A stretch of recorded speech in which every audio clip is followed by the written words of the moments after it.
Alléluia, alléluia, alléluia. Bien-aimé, j'ai encore un dernier sujet de prière.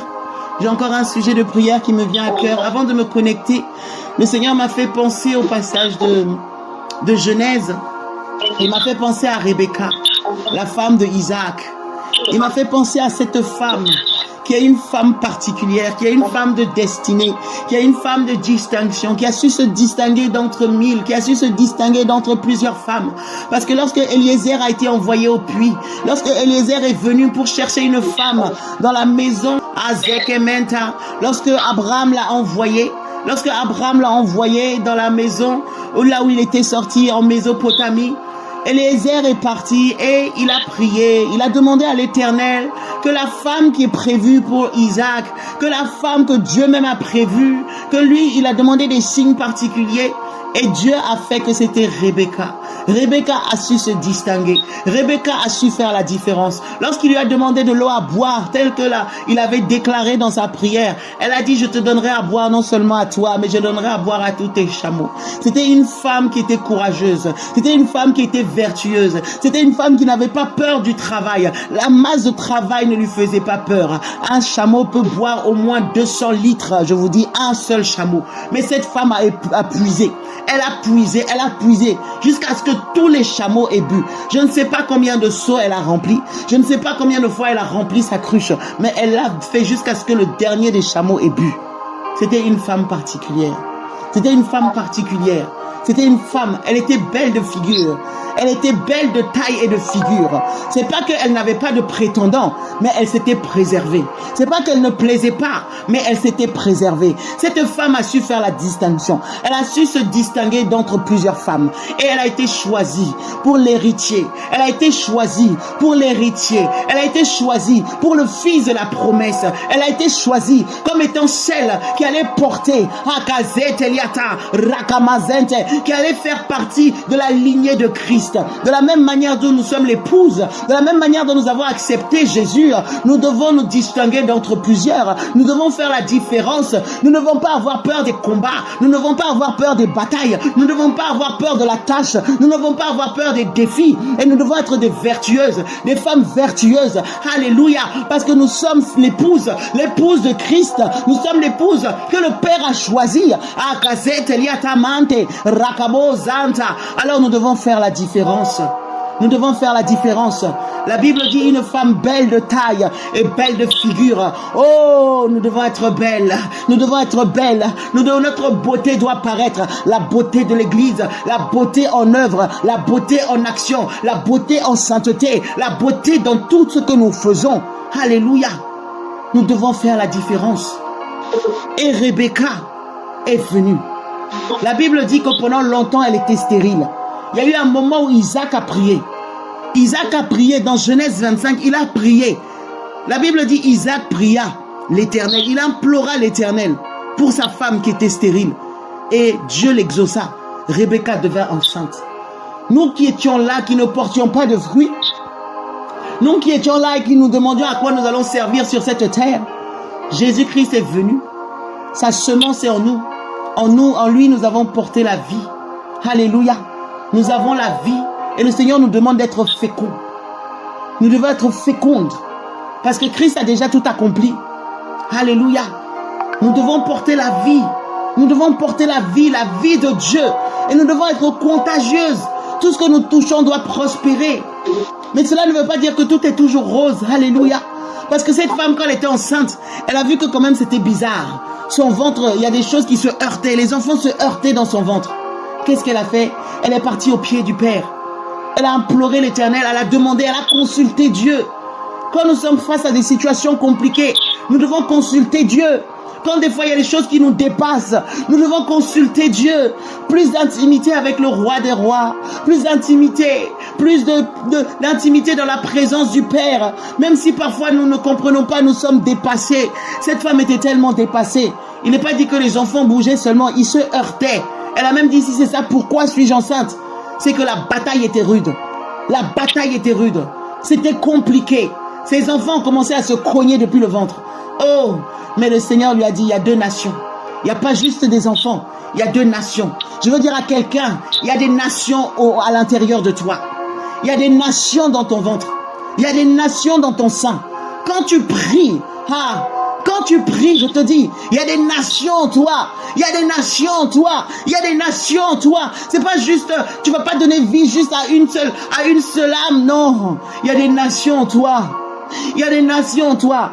Des nations physiques et des nations spirituelles. Alléluia. Parce que tes enfants seront serviteurs de Yahweh. Parce que ta descendance sera serviteur de Yahweh. Mais il n'y aura pas que des nations de manière physique, même spirituellement. Tu vas prier et ta prière va toucher les âmes. Ta parole va toucher les cœurs et ils vont se convertir. Que tu les vois ou que tu ne les vois pas. Alléluia. Il y a des nations dans ton ventre. Il y a des nations dans ton sein. Parce que Christ t'a donné la capacité. Parce que la vie de Dieu est en toi. La vie de Dieu est en toi.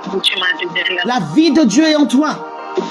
Erika doziata lamante. Azebaliata.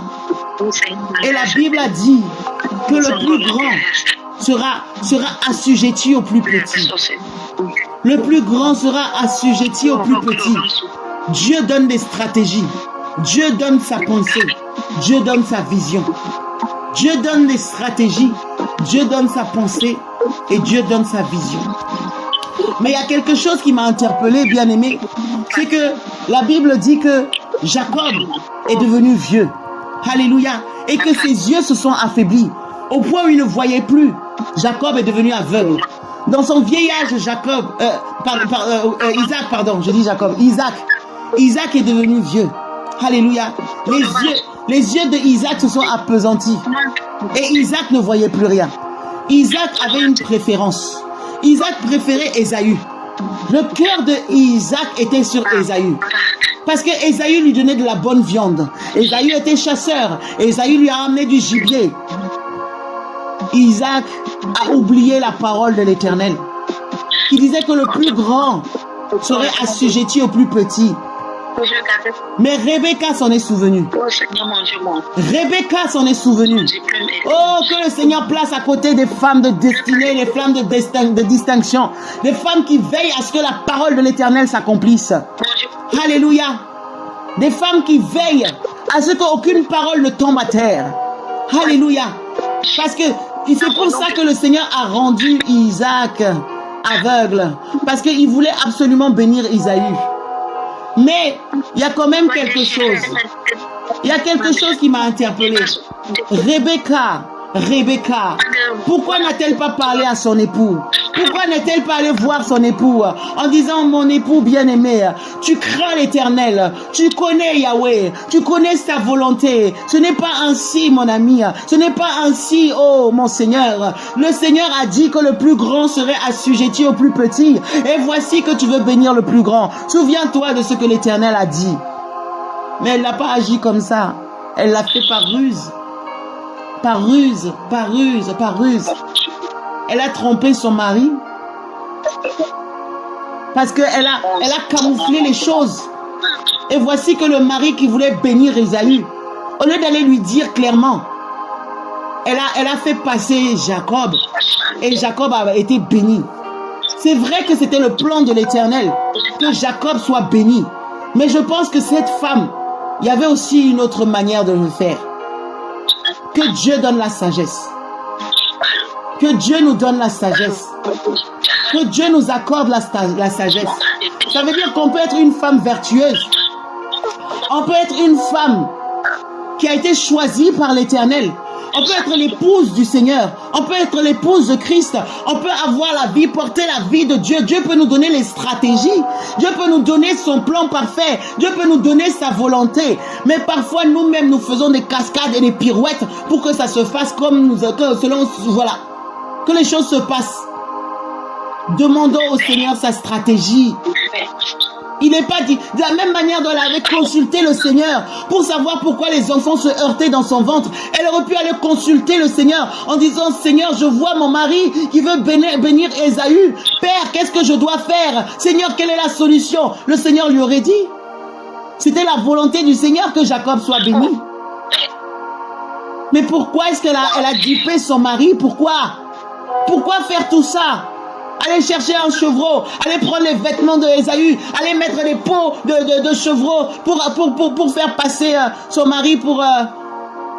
Oh Seigneur, Seigneur, que Dieu accorde la sagesse. Vous savez, des fois on peut avoir les dons, les grâces, les talents. Mais il arrive parfois aussi que nous faisions des choix en voulant servir le Seigneur, en voulant faire les bonnes choses. Parfois nous faisons mal.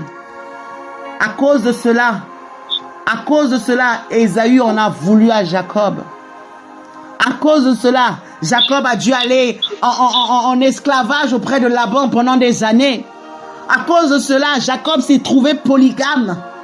À cause de cela, Jacob a souffert. Jacob a souffert.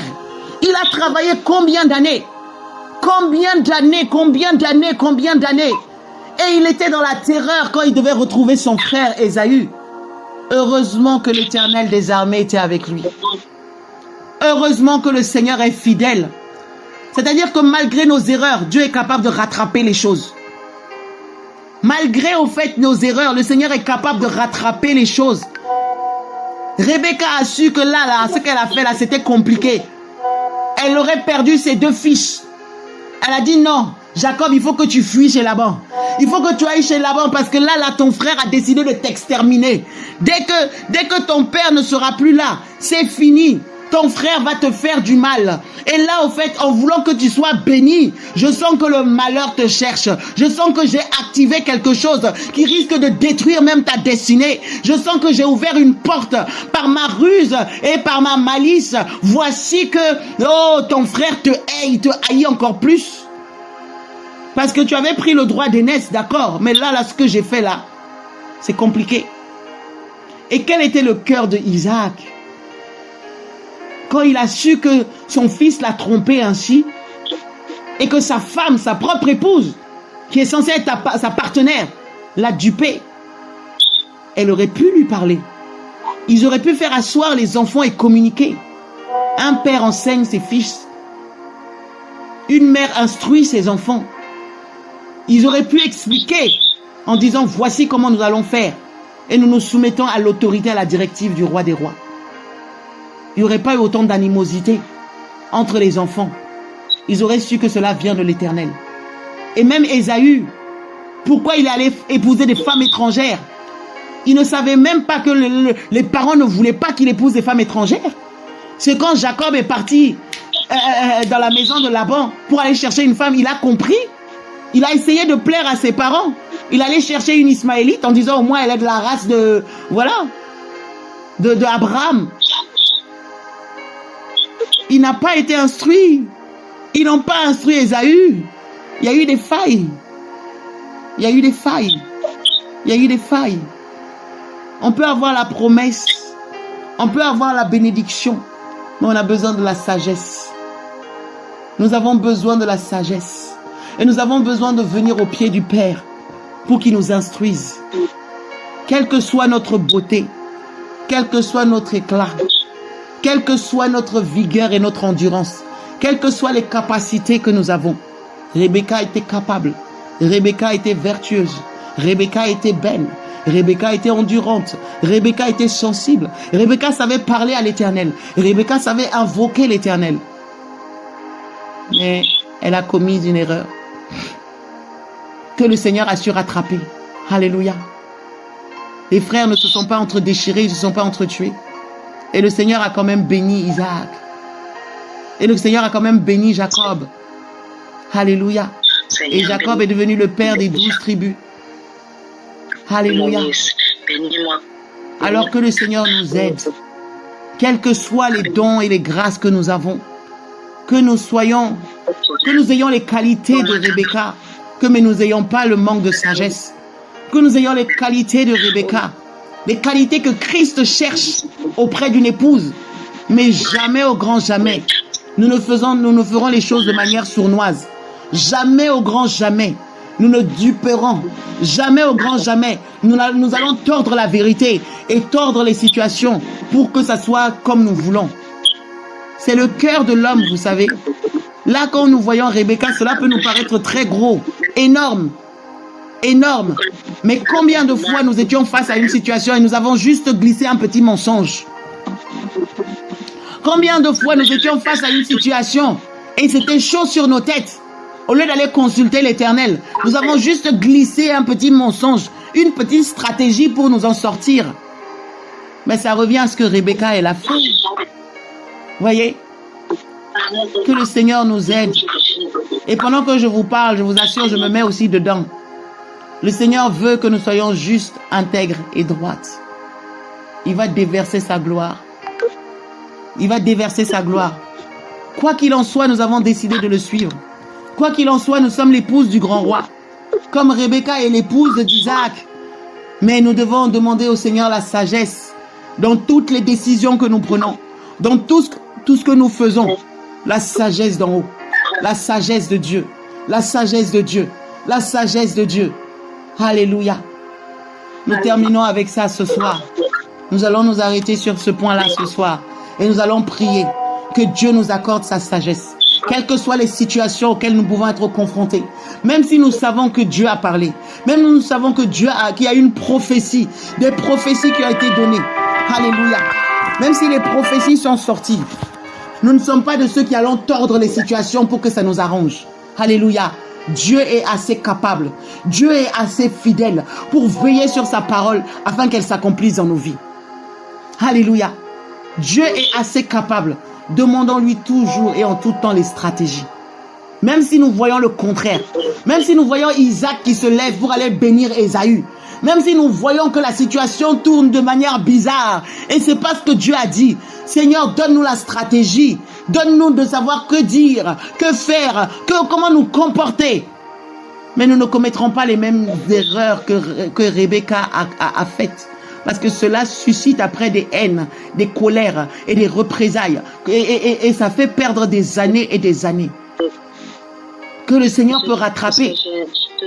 Après, les Jacob peuvent revenir à la maison, mais ils reviennent boiteux. Ils reviennent avec des Léa et avec des Rachel. Ils reviennent polygames. Oh Seigneur, Père, merci pour ta fidélité. Merci Seigneur, ô Père, de nous accorder ta sagesse. Merci Seigneur, ô Père, de nous accorder, Seigneur, ô Roi de gloire, ta sagesse. Donne-nous cette sagesse, Seigneur, ô Père, afin que nous ne nous écartions pas de ta volonté parfaite. Afin que nous sachions quelle stratégie adopter, Seigneur, en tout temps et en toutes circonstances, Seigneur.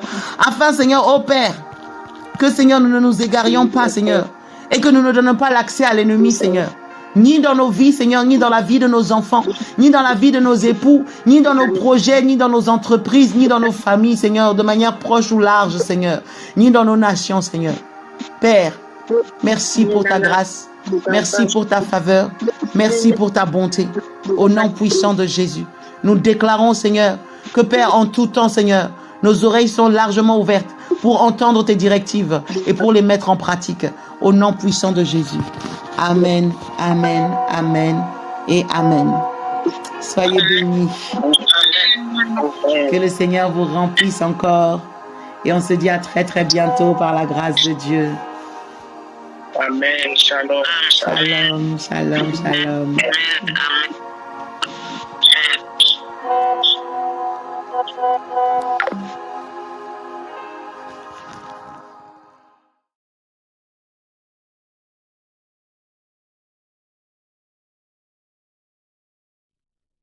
N'hésitez pas à liker, à partager la chaîne et à vous abonner. Soyez bénis.